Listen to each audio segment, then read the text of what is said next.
Если поздно вечером 21 июня выйти на улицу и взять книгу, то ее можно читать. У нас книги нет, но вы можете вполне еще успеть выйти на улицу или подойти к окну и открыть книгу. Сегодня самая-самая короткая ночь, самая светлая ночь, самая кайфовая ночь. Что-то светит? Восхищайтесь. С завтрашнего дня начинается зима, приближение зимы. Но собачки на всякий случай фонарик повесили. А так балдейте. Еще можно. Лето же.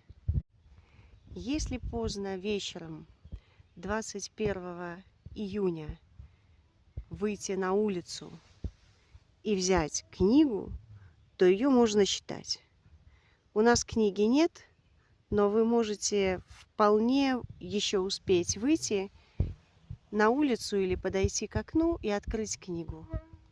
Сегодня самая-самая короткая ночь, самая светлая ночь, самая кайфовая ночь.